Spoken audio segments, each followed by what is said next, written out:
Learn English while you sleep. Advanced level. If this is too difficult, see our intermediate level videos. Today's topic is about fast food. The United States is known as the birthplace of fast food. It's cheap, fast, and convenient. But is it really worth the health risks in the long term? As I said, the US is the birthplace of what's known around the world today as fast food. It all started in San Bernardino, California. The year was 1940, and the McDonald brothers had just opened their first hamburger restaurant. Of course, there were many hamburger restaurants around that time, but there was something different about McDonald's. The McDonald brothers focused on speed. They wanted the customer to get their food within seconds of ordering. They kept a simple menu. Their kitchen operated more like a factory assembly line than a traditional restaurant. They quickly became very popular and had great success. However, they were limited to one location and were only known locally. Then, in 1954, a salesman named Ray Kroc came across their restaurant while selling milkshake machines. He was very impressed with their operations and wanted to go into business with the McDonald brothers. Ray Kroc's idea was to start a franchise. He wanted to open McDonald's restaurants all over the country. The McDonald brothers agreed to work with him, and over time, they made McDonald's into the fast food restaurant we know today. Of course, upon seeing the success of McDonald's, many others opened similar restaurants. Some of the most popular are Wendy's, Taco Bell, Burger King, and Subway. There are hundreds of fast food companies, and new ones pop up every year. We all know that fast food is both cheap and convenient, but we also know that it isn't a very healthy option. What is it about fast food that makes it so bad for our bodies? If I make a hamburger at home, is it really any different from a fast food hamburger? They both have meat, lettuce, tomato, pickles, and ketchup between two buns. So, what's the difference? First of all, you can consider the quality of the ingredients and their freshness. If you are making a hamburger at home, you are likely to use better quality meat. You see, fast food restaurants go through a lot of beef.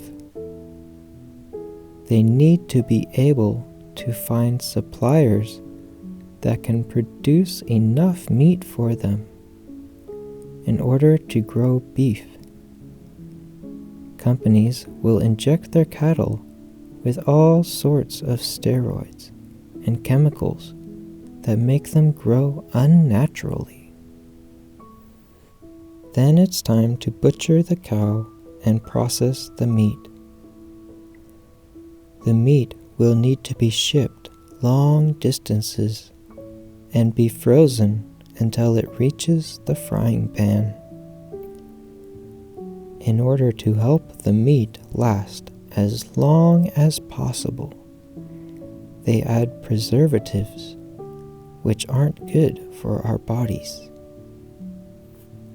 I'm only talking about the meat here, but there are similar processes for all the ingredients.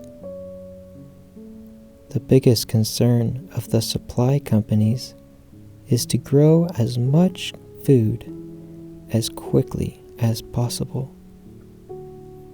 This involves chemicals, pesticides, and preservatives, all of which are bad for our bodies. Now, hamburgers are one thing, but how often do people go to a fast food restaurant and just order a hamburger? If you are hungry, you're probably going to order a combo, which comes with something like French fries and a soda.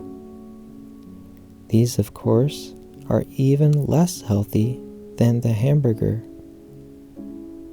The fries are deep fried and salty. The soda is full of sugar and who knows what chemicals. Unhealthy food is one thing, but on top of that, many people will agree that fast food is, in a way, addicting. When we think of addiction, we usually think of alcohol, tobacco, and drugs. These are all very addicting. When people become addicted, their bodies want more and more, and it can become difficult to stop. I'm sure you have also heard that sugar is addictive. Another obvious one is caffeine. What has both sugar and caffeine?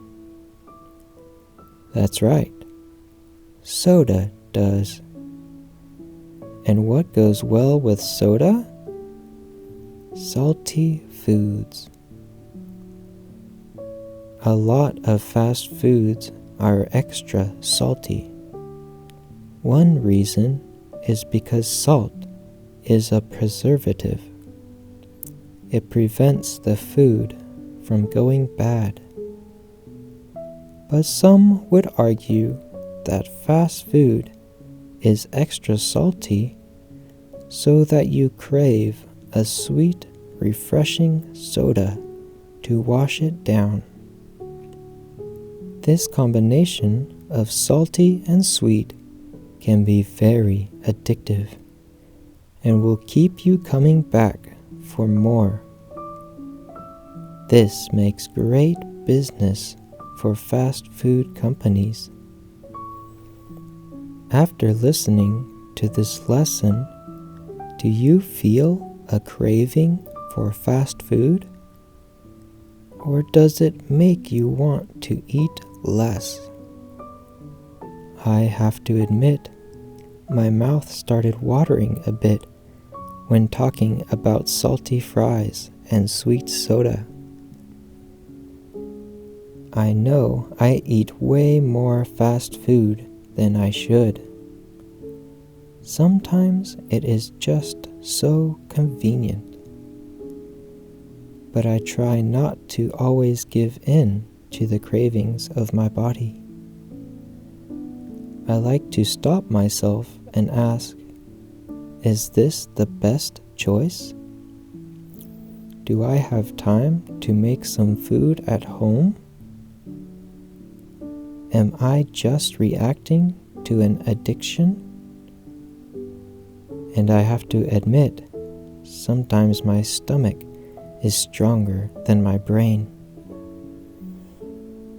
Remember, if this advanced lesson was too difficult for you, look for the intermediate level lesson with the same topic.